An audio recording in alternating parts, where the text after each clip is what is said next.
Geçmişe dönüp baktığında en keyifli ironilerden biri sağlamlık ve sorunsuzluk algısını çok iyi oturtmuş, çılgınlar gibi satan arabalara sahip, çok iyi gündelik araba yapan koca bir markanın aslında geçmişinin hiç de öyle olmamasıdır herhalde. Özellikle 90'lar Japon otomotiv sanayisinin en zirve dönemi, altın çağıdır. Centilmenlik anlaşmasının arkasına sığınıp 280 beygirleri dişlerinin kavuğuna sığdıramayacakları kadar güçlü ve dayanıklı motorlar ürettikleri dönemler. Bir tarafta muhasebecilerin en sevdiği türde Corolla ve Camry'ler yaparken diğer tarafta da rolling'e çıkan iki tane arabanın yanlarından fişek gibi geçince tek boynuzlu at görmüş gibi bağırmalarının neden olan bir canavar. Aynen, bugün onu konuşacağız. Supra. Kanalı açtığımda ikinci yaptığım videoydu kendisi. Ama artık güncellemenin zamanı gelmişti. Tüm şeceresini dökelim şimdi hep beraber. Çayınız kahveniz hazırsa hadi başlayalım.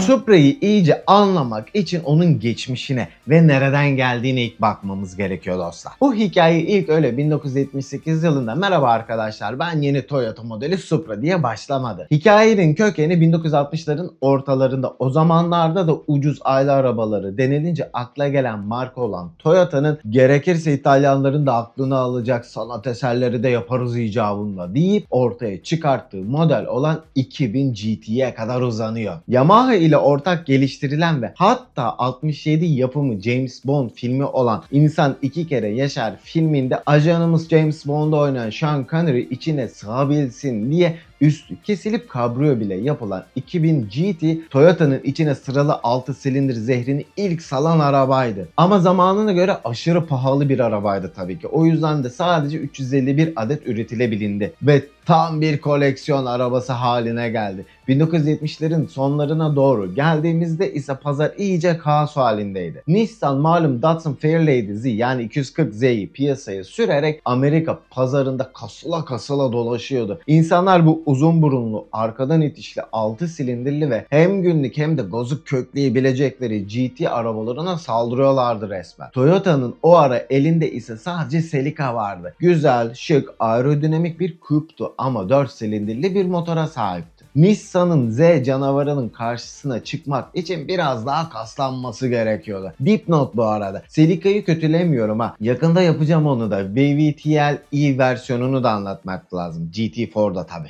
Neyse. İşte dediğim gibi bu noktada Toyota mühendisleri de 1978 yılında ortaya çıkan A40 kasa koduyla Celica Supra'yı veya Japonya'daki adıyla söylersek Celica Double X'i çıkarttılar. Dışarıdan baktığında yapılan şey çok basitti aslında. Celica'nın standart şasisini aldılar ve kaputun altına M serisi sıralı 6 motorunu sığdırabilmek için ön tarafı dingil mesafesini tam 130 mm uzattılar. Arabaya önden baktığında böyle upuzun ok gibi bir burun görünüyordu. 6 silindirin olayını daha önceki videolarda da konuşmuştuk, hatırlarsınız. O yüzden detaya girip bu videoyu şişirmeyelim şimdi. İlk Supra'da 2 litre ve 2.6 litrelik, hatta 1980 yılında 2.8 litrelik bir versiyonunu bile yaptılar. İlk 111-112 beygir güç üreten bu üstten tek eksantrikli 12 wattlı motorlar 2.8 litrelik versiyonda 118 beygire kadar çıkmıştı. Dönemine göre gayet tatminkar denilebilecek atmosferik motorlardı. Zaten görevi safkan bir yarışçı olmak değildi o zamanlar. Pazara biz de buradayız, henüz ölmedik demekti. Onu da yapmaya başlamışlardı, yavaştan geliyordu. Olay 1981 yılında patladı ama A60 kasasıyla. 80'ler demek malum köşeli keskin hatlar, dijital göstergeler ve en sevdiğim o dönemin imzası olan pop-up farlardı. Hep derim pop-up olsun çamurdan olsun. Kaybolmasına en üzüldüğüm tasarım detayıdır bu. Neyse. A60 Supra tasarımıyla 80'lerin bilim kurgu filmlerine koysan sırıtmayacak bir araba gibiydi. 80'lerin bilim kurgusu demişken 86 yapımı Wraith geldi aklıma, Charlie Sheen'in. Dodge'un M4 S modeli vardı filmde. Bir tadına bakabilirsiniz. Neyse. A60'ı sadece şekil şemalden ibaret kılmayan bir detay daha vardı tabii. Toyota'nın bu arabanın yürüyen aksamını süspansiyon geometrisini ayarlaması için gidip Colin Chapman abimizin kurduğu Lotus ile anlaştı. Lotus'un şasi mühendisi Roger Baker A60'ın süspansiyonlarını kendisi İngiltere'nin virajlı ve bozuk köy yollarında test edip ayarladı. Araba bu sayede viraj döndüğünde burnunu içeri sokmaktan korkmayan, sürücüsüyle konuşurken iyiden iyiye çenesi düşük bir arabaya dönüşmeye başlamıştı. Kaputun altına koydukları motorlardan 2.8 litrelik 5M GE üstten çift eksantrikli 12 valfli motorları da 170 beygire kadar çıkmıştı. Tabi 84'te Japonya'da 180 beygire kadar ulaşacaktı. Ama tabi buraya kadar bu araba hala Celica Supra veya Celica Double X olarak anılıyordu. Hala Celica'nın gölgesini üzerinde taşıyordu. Halbuki bu araba Celica'dan gitgide daha fazla ayrışmaya başlamıştı ve kendi ayrı ismini hak ediyordu. Kendi kimliğini ve kendi krallığını. Ve o krallık da zaten fazla uzakta değildi. 1986 yılının ortalarına gelindiğinde rüzgarın değişmeye başladığı yıllardı. Hele Toyota'da 1983'te E80 kasasıyla beraber Toyota Corolla'yı arkadan itişten önden çekişe döndürmeye karar vermiş ve bu formülü marka geneline yayma kararı almıştı. Celica da bundan nasiplenecek modellerden biriydi. GT4 hariç tabi. Ama bu karar Supra için dönüm noktası haline geldi. Eğer Supra Celica ile aynı platformu paylaşmaya devam etseydi o da önden çekişli bir coupe olup belki de bu kadar büyük bir efsaneye dönüşmeyip tarihin tozlu raflarında kaybolacaktı. Ama Toyota burada güzel bir karar alıp Celica önden çekişli yoluna devam edecek. Supra ise arkadan itişi tamamen performans odaklı bir platform olarak ayrılacak dedi. Ve böylece ortaya çıktı. Yeni nesil A70 Supra. Artık sadece Toyota Supra'ydı o. Üzerindeki Celica gölgesini atmış ve özgürlüğüne kavuşmuştu resmen. A70'in tasarımı 80'lerin o keskin, futuristik GT anlayışının en güzel örneklerinden biriydi. Geniş gövdesi, aerodinamik olarak rüzgarı yaran basık burnu, targa tavan opsiyonu ve güzelim pop-up farlarıyla yolda gördüğünde saygı duruşuna geçirecek bir ciddiyeti ve hali vardı. Bu arabanın diğer bir güzelliği ise kaputunun altındaydı. Bu dönemde Toyota mühendisleri Supra için turbo çağını başlatmıştı. İlk başta 3 litrelik 24 valfli 7M GTE motoru vardı. 230 beygir gücü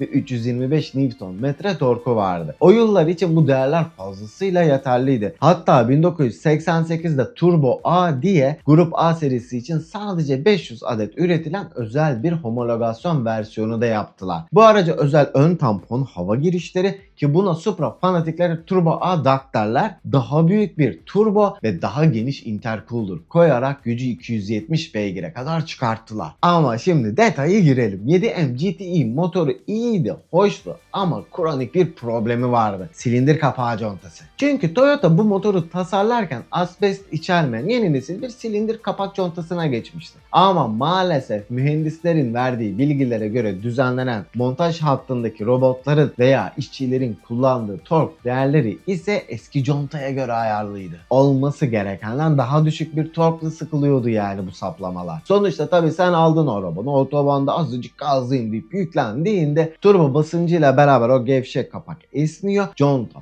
patlıyor, arabada hararete biniyordu. İşte tarih böyle hata ve tecrübelerle yazılıyor. Bir musibet bin nasihattan iyidir. Neyse geçelim bunları. 1990 yılına gelelim. Toyota bu yıl JDM için i70'in içine öyle bir motor tanıttı ki 7M ile yaptıkları hatalar ve günahlar tak diye affedildi. 1991 model yılı ile gelecek olan 2,5 litrelik çift turbolu bir JZ GTE. Bu motor devrim gibiydi. Efsanenin ayak sesleri. 7M'in silindir çapı 83 mm, stroke mesafesi ise 91 mm'ydi. Bir JZ GTE ise 86 mm silindir çapına ve 71,5 mm stroke mesafesine sahipti. Unutmadan ekleyeyim, sıkıştırma oranı da 8,5'a 1'di. 7M GTE'de bu oran 8,4'e 1'di. Yaklaşık 9 ay sonra bu motoru Soarer GT'ye de koydular. Neyse. Dağıttım yine. O zamanlar centilmenlik anlaşması devreye gireli daha birkaç yıl olmuştu. Ve bu yüzden kataloglarda bu araba için 280 beygir diye yazıyordu. Alman beygiri tabi. Ama tabi dedim ya, geliyordu gelmekte olan. 4800 devirde de 363 Nm'lik bir torku hizmetine sunuyordu seni. A70 Supra dünya arenasında Touring Car Championship'lerde, yani şu BTCC, ATCC, GTCC olan yarış serileri, yani bol miktarda yarıştı tabi. Toyota kaşınmaya başlamıştı ama tekrar. tekrardan. A70 harika bir GT'ydi. Konforluydu, hızlıydı ama biraz ağırdı ve Toyota'nın mühendislerini tam kesmiyordu. Ve oldu sana Şubat 1993. Chicago Otomobil Fuarı'nda örtüyü kaldırdılar. Karşınızda A80 Supra yani MK4. YouTube topluluk kuralları beni dövmesin diye burada şu an içimden geldiği gibi metiyeler düzemiyorum ama siz anlamışsınızdır. Bu araba tamamen Nürburgring'de geliştirilen ilk Toyota'ydı. O zamanlarda Biodesign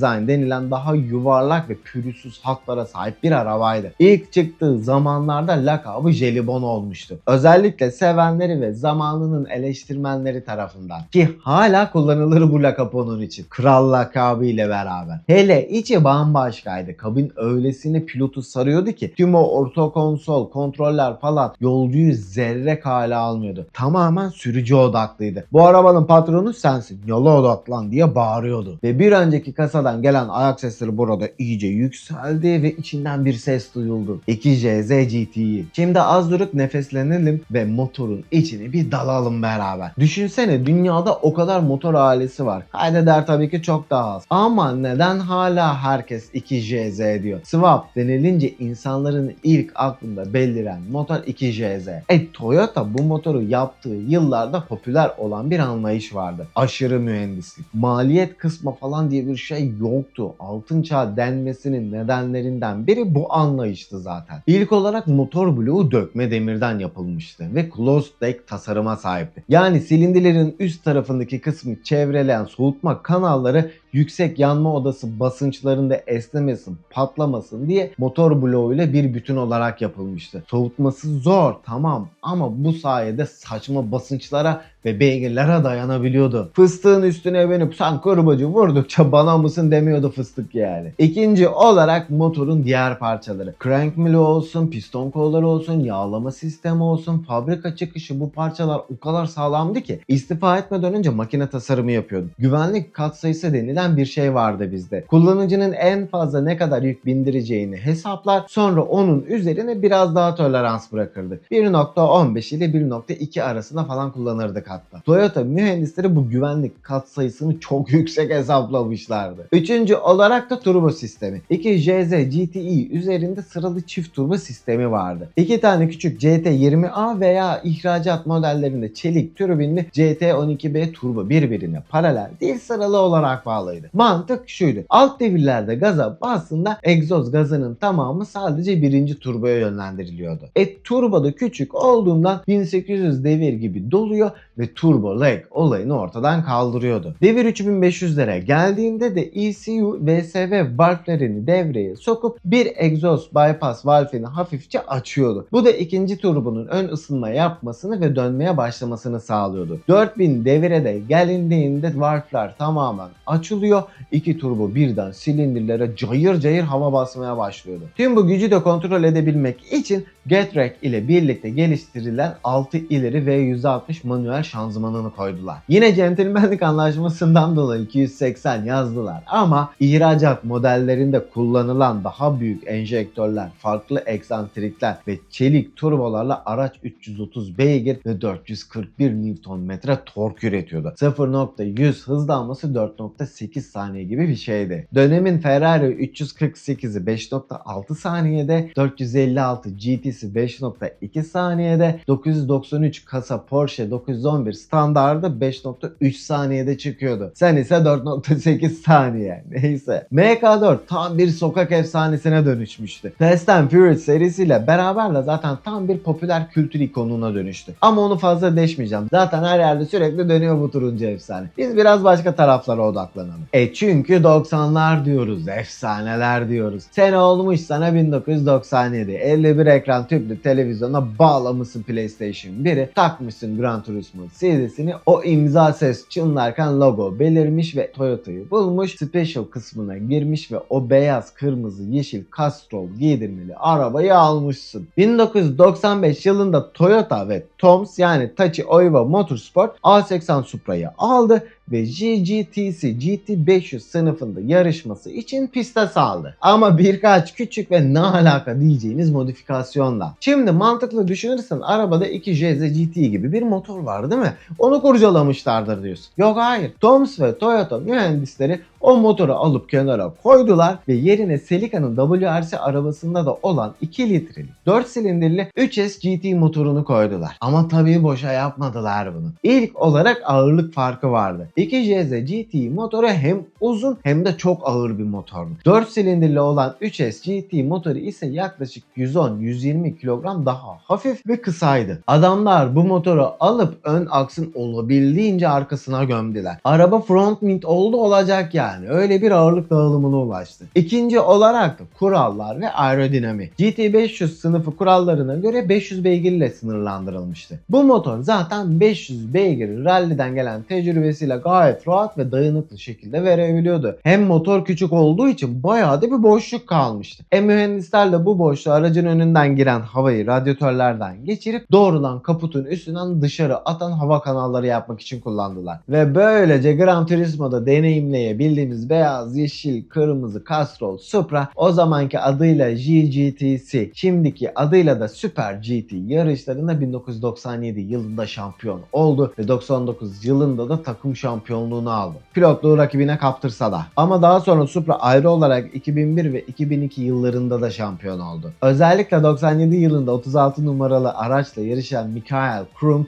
ve Pedro de la Rosa bu araçla Skyline'ın dominasyonuna noktayı koymuştu. Biz de işte o arabanın 95 versiyonuyla Deep Forest'ta, Trial Mountain'da falan viraj yapıyorduk. Hey gidi hey. Böyle önemli bir araç müzelerde Toyota'nın giriş holünde falan sergilenmesi gerekirken ne oldu biliyor musunuz? Tamam orijinal araç değil ama bir sonraki 1998 sezonunda yarışan 36 numaralı araç 2020 yılında Japonya'nın Shugoku bölgesinde isimsiz terk edilmiş eski bir depoda bulundu. Aynı numarayı taşıdığı için biraz insanların kafasını karıştırdı tabi ama olsun. Düşünebiliyor musun? Dünyanın en ünlü yarış arabalarından biri yaklaşık 20 yıl boyunca üstü bir karış tozla kaplanmış, motoru sökülmüş, karanlık bir depoda kaderine terk edilmiş. Şaka gibi ama gerçek. Neyse ki en sonunda araç nihayet bulundu ve Toms ekibi aracı tamamen sıfırdan orijinal yarış kondisyonuna döndürmek için Japonya'da bir fonlama kampanyası başlattı. Fanatikler de bağış yağmuruna tuttular ve araba tekrardan o eski günlerine geri dönebildi. Şu an pırıl pırıl dimdik ayakta. Ve 2002 yılına geldi. Bu yıl o hep konuştuğumuz bürokrasi, emisyon yasaları ve değişen dünya istekleri maalesef Supra'nın da fişini çekti. Toyota üretim bandını durdurdu ve tam 17 yıl sürecek o derin sessizlik başladı. Hatta Celica ve MR2 de birkaç yıl sonra üretimi duracaktı. 2006'da Celica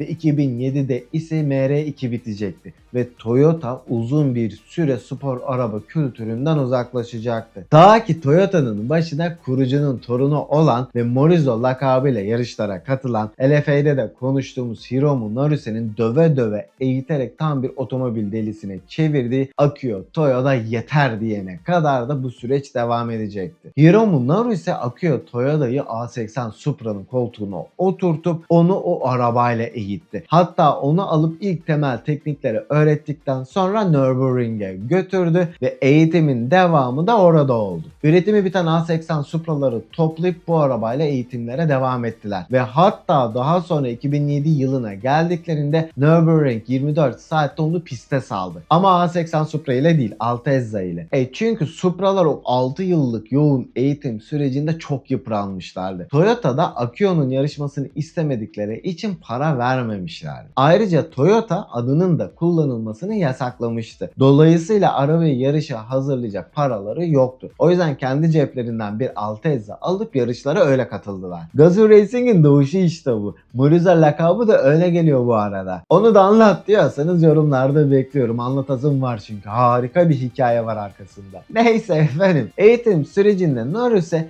Akio'ya dönüp şu Alman üreticilerine bir baksana. Hepsi de geliştirmekte oldukları yeni modelleri Nürburgring'de test ediyorlar. Burada yarışabilecek tek Toyota arabası kullanılmış ve üreti durdurulmuş bir Supra. Bu söz Akio'nun içine öyle bir oturuyor ki o an kafasına yazıyor. Zamanı gelince Tetsuya Tada'yı çağırıyor ve ona görevi veriyor. Yeni bir Supra. Tetsuya Tada da işe koyulduğunda kafasında iki tane olmazsa olmaz detay vardı. Bir, önden motorlu ve arkadan itişli olması. İkincisi ise sıralı 6 motorunun olması. Toyota'nın elinde de ne böyle bir arabayı kaldıracak şasi vardı ne de öyle bir motor. Muhasebe departmanı da böyle bir bütçeyi mümkünatı yok onaylamazdı. O yüzden Akio da çok riskli ve halen tartışılan o hamleyi yaptı. Gitti ve BMW ile masaya oturdu ve Ocak 2013 yılında da ortak spor araba gelişimi maddesini de içeren anlaşmayı imzaladı. 2019 yılında da 5. nesil olan A90 Supra karşımıza çıktı. Tetsuya Tada bu arabayı tasarlarken 1.55'lik altın oran dengesini hedeflemiş ve ortaya kısa dingil mesafeli geniş iz açıklığına sahip, burada ise gayet agresif duran modern bir coupe ortaya çıkmıştı. Hatta tavanındaki o çift bombeli tasarımı bile doğrudan atası sayılabilecek 2000 GT'ye bile bir göndermeydi. Ama arabanın kapısını açıp içeri baktığında veya kaputunu kaldırdığında ise olay kopuyordu tabi. İnsanların bu arabaya Supra değil bu üzerine Toyota logosu yapıştırılmış bir Z4 eleştirisinin altında yatan en büyük nedenler. iDrive ekranı, vites topuzu, sinyal kolları falan birçok şey BMW'ye aitti. Kaputun altında da BMW'nin B58 kodlu 3 litrelik Twin Scroll turbo denilen tek turbo ama çift kanallı bir turbo yer alan 6 silindirli bir motor ve ZF8 ileri otomatik şanzıman duruyordu. Ama biraz insaflı olalım şimdi. Evet, platform, motor, şasi BMW ile beraber geliştirildi. Ama Gazoo Racing mühendisleri arabanın şasisini BMW'den aldıktan sonra 3 yıl boyunca Nürburgring'de yoğurdular.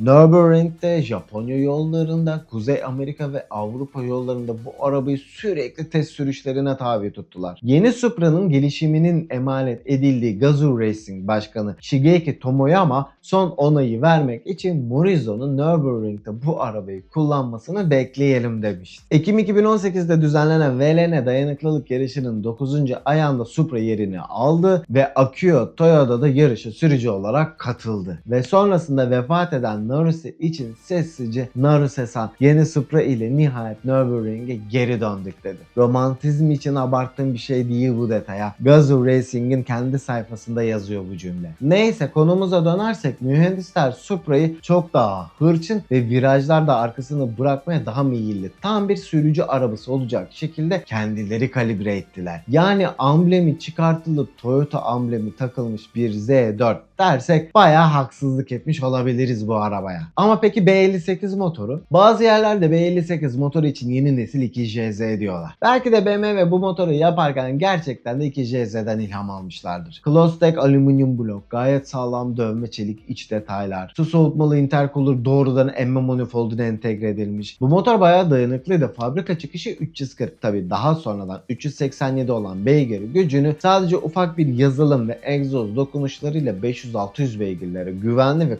kırılmadan çıkarabiliyordunuz. Zaten Toyota da bu motoru alıp kendi arabalarına direkt koymadılar. Motoru parçaladılar. Kendi kalite kontrol ve dayanıklılık testlerinden geçirdiler ve kendi toleranslarını ve değişikliklerini BMW'ye bildirip değiştirilmesini bile sağladılar. Ve en güzel haber 2022 yılında geldi yeni Supra sevdalıları için. İlk çıktığından beri otomatik olduğu için eleştirilmişti ki Akio, Toyota ve ekibi bu sesi çok net duydu ve 2022'de sırf sürücüler o mekanik bağı tekrardan hissetsin diye özel yeni dişlilerle daha güçlü bir debriyajla ve IMT denilen sistemi ekleyip, yani akıllı rel match yapan, otomatik heel and tow yapan diyeyim, Autoblip diye de geçer. Zaten sistemin açılımı Intelligent Manual Transmission. O sistemi ekleyip 6 ileri manuel şanzımanlı A90 Supra'yı çıkarttılar. Vites topuzunun elinizde oturuşunu bile test ettikleri söylenir. Autoblip sistemi neyse de bu eleştirileri duyup ona göre güncelleme yapmak cidden kral hareket ha. 1960'ların ortasında 2000 GT'nin hayaliyle başlayan, Celica'nın bir parçası olarak doğup A60 ile Lotus'un dokunuşlarıyla olgunlaşan, A70 ile turbo devrimini kucaklayıp 1JZ ile tanışan, A80 MK4 ile 2JZ'yi hayatımıza sokup ölümsüzleşen ve bugün A90 ile hala ayakta durmaya çalışan inatçı duruşunu yolculuğunu devam ettiren bir efsanenin hikayesini konuştuk bugün de. Siz ne diyorsunuz? Favori kasanız hangisi? A90 hakkındaki düşünceleriniz neler? Sizce ihanet mi yoksa günümüz kuralları yüzünden bir şekilde hala ayakta tutulmaya çalışılan o eski halinden eser kalmamış bir araba mı? Bu arada uzun süredir dirensem de artık mecburen katıl butonunu açtım. Mecbur kaldım. Maalesef ayakta kalabilmek için ihtiyaç vardı. Eğer siz de çorbada tuzumuz olsun deyip destek olmak isterseniz katıl butonuna tıklayabilirsiniz. Katılı açar açmaz ilk üye olan Eren dostuma ve hemen peşinden aynı gün Mehmet Berke dostuma çok teşekkür ederim. Yorumlara gelin de dertleşelim biraz. Eğer buraya kadar izlediyseniz o güzel yüreğinize sağlık. Eğer videoyu beğendiyseniz bir beğeni atmanız, hype butonuna basmanız ve güzel bir yorum bırakmanız YouTube algoritmasını destekleyecek şeylerden biri.